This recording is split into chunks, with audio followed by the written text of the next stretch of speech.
and welcome all of you to my YouTube channel Animals and Pets with Partha. Today I am going to talk to you about aviary birds. I had to go back 60 years from now when I was a little toddler. Since I come from a family of animal lovers and bird lovers, the culture in those days of the people who kept livestock at home and birds and etc. were to catch them from the wild and cage them for their beautiful plumage, maybe for their color, maybe for their, all birds sing different, all species have different way of whistling or maybe talking, whatever. The sounds that they make is very soothing to the human ear. And so, since bird keeping and catching them from the wild and keeping them was not illegal, so my father had a whole variety of birds like shama, boukatakau, dwell, and of course they all have English names for them, scientific names for them. Then you have, of course, different parakeets that you see in the wild. And we had bird keeper, a Muslim person named SULEIMAN, who used to come in those days with a big bag full of different varieties of foods that he would carry with him to feed the birds. And because they were caught from the wild, those birds during the daytime they would sing, of course in the night birds go take their nest, and they can't see and they don't fly, they stay in a place. And so these wild birds had to be covered. So, giving them an impression that it was not morning yet, so they would keep quiet. When you open when you wanted to listen to their chirping or their singing or whistling, whatever, you would have to open the cages, open the cloth, and they would start singing. But then these birds have specific different feeding habits. As in the wild you get grasshoppers, and then you have ant eggs, and you have various sort of protein-rich natural food, even eggs, So what this person, SULEIMAN, is to come with a bag load of things, and he would prepare different food, and he would open each cage, he would clean the bowls, he would give them fresh food, serve them, and then close them up again and hang them in their places. So that was the first lessons of bird keeping that I had. But over the years things changed. The birds, to catch them from the wild became illegal, and so we did not, my father stopped keeping them completely. But then what took over was imported birds. Imported, they were also wild birds, and then they bred in captivity, and so those became popular because you didn't have to go back to nature and catch them all the time, and because they would propagate in cages, and you had to give them the right size of the cage, right feeding, right atmosphere, the temperature, sunlight, and that's it. And so you had more and more coming. So what happened was it became popular worldwide as for the aviculturists and people who bred birds as a hobby and as a profession. So India, they started filtering in. Nobody knows, because most of the time, as far as I know, we didn't have a very comprehensive import and export policy on pet and domestic livestock and birds also. So these birds actually mostly, I have been hearing from my childhood time that they used to infiltrate through the borders of Bangladesh, the porous borders of Bangladesh, because the Bangladesh airport was very soft, and anything could be imported there, and thereby by the land route come to India. So birds of different species, large birds, macaws, cockatoos, the there's so many varieties and different species all kept coming to India, and of course then they started also a barter system. In that case, they would take a lot of these budgigas and other birds in exchange of these bigger birds. So the bird population kept on growing all over the country. From Calcutta, it went to different parts of it, India. And now in India, there is a huge population, thousands and thousands of people all across this country. Many of them breed birds as a profession. And it is, but then it does not still have a comprehensive policy. If we did have a policy, we have to have it today or tomorrow, then we will be in a position to export these birds to other countries officially. Because every country, when they import something, livestock especially, they would have certain parameters that had to be satisfied, as far as, diseases and other things that may communicate through indiscriminate imports if they were not screened and checked at the point of entry. So we have to have a comprehensive policy, and then the bird breeding can flourish even more today.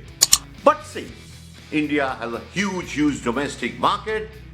Today, bird breeding in India is a very profiteering business, and a lot of people are doing it. The bigger birds, of course, you need bigger space and a lot of investment, because the stock itself costs a lot, and then you have to give it the proper atmosphere and the space to fly around, and then the right type of sort of food, all that. Once you're able to do that, these birds are very expensive. They are lakhs and lakhs of rupees for a pair of birds, like some of the varieties of macaw, the expensive varieties, or the rare varieties of cockatoos. Now the bird prices, the rarer it is, the price is higher. Then it comes to, let me just touch on the mutation part. Nature produced these birds, the species.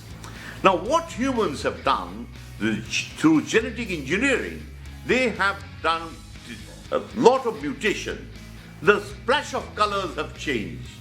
The different patterns, different varieties of lovebirds, they came in a few colors only, but now there are plenty more colors, or different shades, and each has a different name, and those are actually the mutations done by human beings. They have not been able to create the species.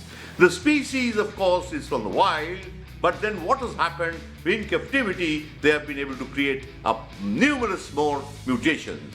And the rarer the mutation, the less number it is, the prices are higher. Anyway, this is going to be a long sort of series of episodes on birds, and I will try to explain in simple words, not use too much of scientific names, which you can, of course, scientific names you can, the moment you click onto your Google search, you can of course get the names if you're interested. But what I will like to actually communicate to you is in simple words, what is birds and different species, and the way or how they should be kept, and their prices, and all the rest. So I have also been breeding birds for some time,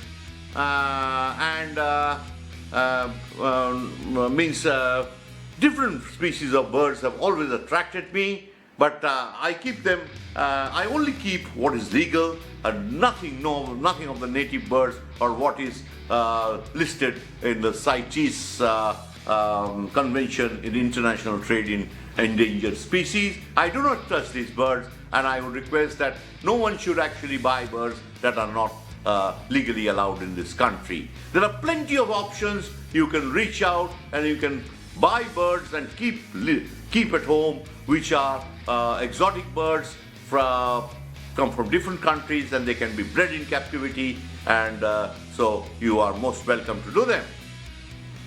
So with these words, of course, and a word of caution, that birds, because they're so expensive and there is a lot of theft in this city, bird theft. Bird thieves are trained people who can sort of break into aviary and blind and catch birds, because you have to be trained to be able to catch these birds. A lot of them do bite a lot, and they have strong beaks and they can really damage your fingers.